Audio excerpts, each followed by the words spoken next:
moi, je dis, Patrice Talon peut tout faire. Hein.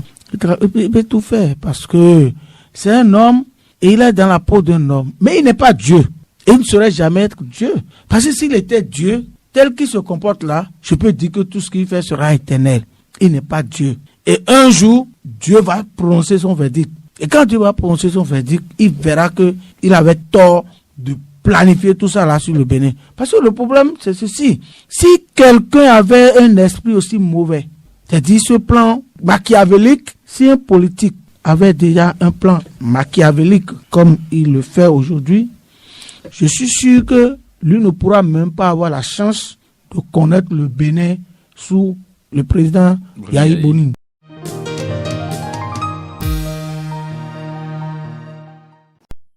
Il y a quelques mois et avant son arrestation, l'ancien ministre Candide Azanahi donnait son appréhension sur l'avènement d'un Sénat au Bénin et ce qu'il pourrait advenir pour les Béninois.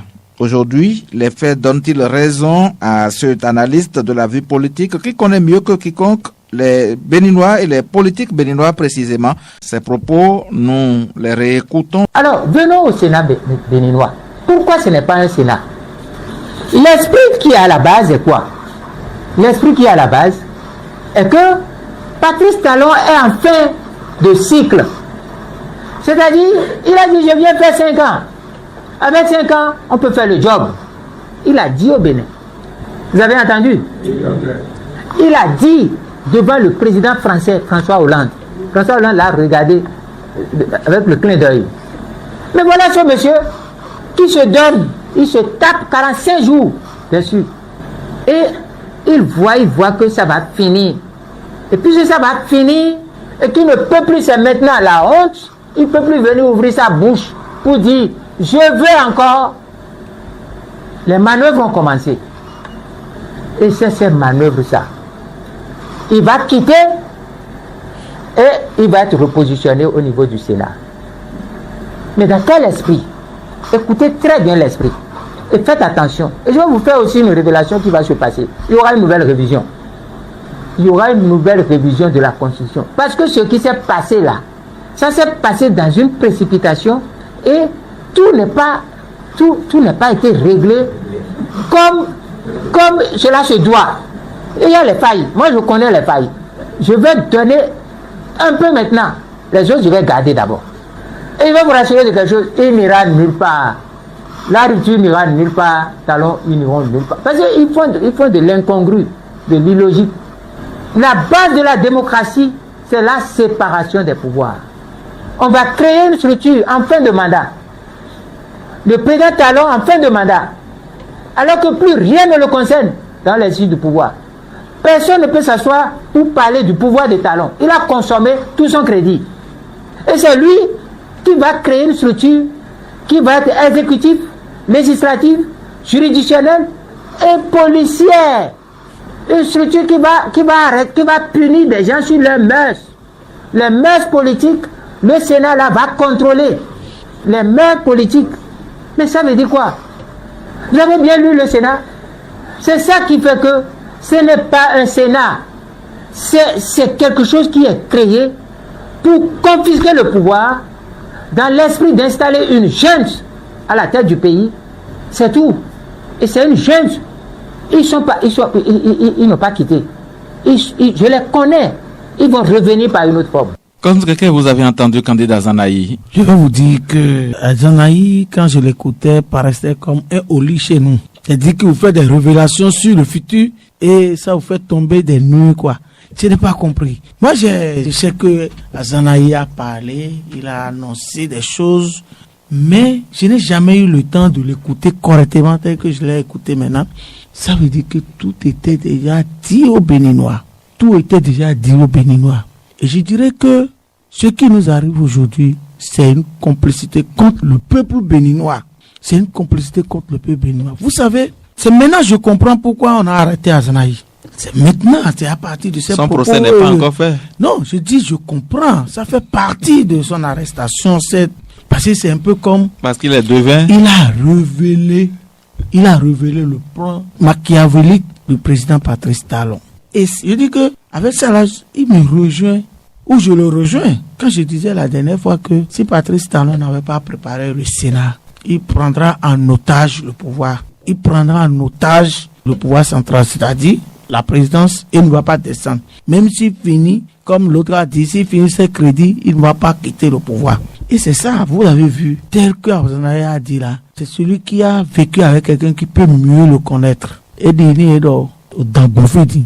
Dans ce qui seront que dans appris pas ici. Et vous avez vu que Azanaï a tout dit de ce qui va arriver au Bénin. Et c'est l'agenda qui est en train de se dérouler tel que vous n'avez pas vu que Azanaï a dit toutes les vérités sur ce qui se passe aujourd'hui. Il a gardé certaines. Hein? Il a dit qu'il donne un peu d'abord. Non, il a gardé certaines. Et je suis sûr que s'il était libre, il nous aurait aussi donné déjà. Mais ce qui est sûr, il connaît la suite et il dit que ça ne va pas marcher. Donc s'il annonce déjà que ça ne va pas marcher, je suis sûr que ce truc-là, ça va les rattraper à l'avenir. Candide Azanaï en liberté aurait peut-être pu nous dire qui sont ces membres qui allaient être dans le bureau du Sénat tel qu'on a vu le règlement intérieur, parce qu'il a dit que je vous dis un peu, je garde d'abord le reste pour moi-même. On aurait pu avoir d'autres révélations avant que les actes ne soient posés concrètement. Non, quand j'entends Azanaï, j'ai comme impression, et ça je peux me tromper, que vous savez le rôle que Azanaï a joué pour l'arrivée de Patrice Talon. Oui, l'avènement de Patrice Talon au pouvoir, c'est Azanaï d'abord. Voilà. Je vais partir encore en France demain. Donc, qui peut me l'interdire? J'ai tendance à croire qu'ils ont planifié tout ensemble.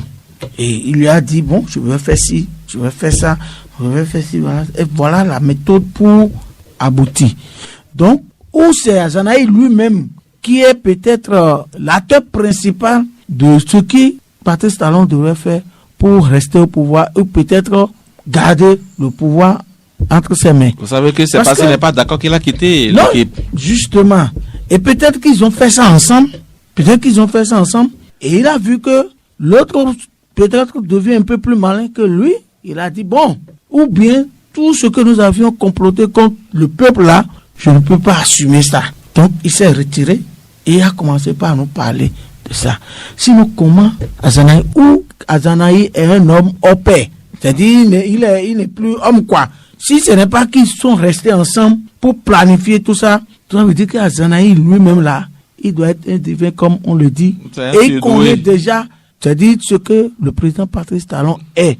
Et il nous dit déjà ce qu'il fera des Béninois. Moi, je n'ai pas compris que quelqu'un qui a utilisé les syndicats, Patrice Talon a utilisé les syndicalistes pour venir au pouvoir. Il a utilisé les politiques pour venir au pouvoir.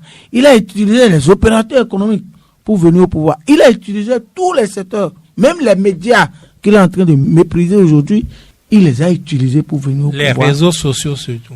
Et voyez aujourd'hui le code du numérique. Aujourd'hui, il prend en otage tout ça là. Mais moi, je dis, Patrice Talon peut tout faire. Hein. Il peut tout faire parce que c'est un homme et il est dans la peau d'un homme. Mais il n'est pas Dieu. Et il ne saurait jamais être Dieu. Parce que s'il était Dieu, tel qu'il se comporte là, je peux dire que tout ce qu'il fait sera éternel. Il n'est pas Dieu. Et un jour, Dieu va prononcer son verdict. Et quand Dieu va prononcer son verdict, il verra qu'il avait tort de planifier tout ça là sur le Bénin. Parce que le problème, c'est ceci. Si quelqu'un avait un esprit aussi mauvais, c'est-à-dire ce plan machiavélique, si un politique avait déjà un plan machiavélique comme il le fait aujourd'hui, je suis sûr que lui ne pourra même pas avoir la chance de connaître le Bénin sous le président Yahi Boni. Vous voyez? Donc, les Béninois n'ont aucun problème. Boni Yahi n'avait pas le laboratoire. Non, mais c'est un mauvais laboratoire. Moi, je pense que s'il pense que c'est de cette manière qu'il va gérer les Béninois pour développer le Bénin, tant mieux. Tant mieux. Parce que tel qu'on le voit là aujourd'hui, on n'a plus rien ne fonctionne dans le pays. Il a déjà dit que vous pouvez être médiocre. Vous pouvez être médiocre. Il suffit de maîtriser les grands électeurs. Et il a tout fait pour installer ces grands électeurs. Et ces grands électeurs sont en place aujourd'hui. Et c'est eux qui l'ont aidé à mettre en œuvre tout ce plan-là pour qu'il soit là où il est aujourd'hui. La seule chose qui me réjouit, je continue de le dire, il n'est pas Dieu. Donc s'il n'est pas Dieu, moi je me remets à Dieu et je sais que tout ça va finir un jour et ce serait devant nous, ce ne serait pas derrière nous.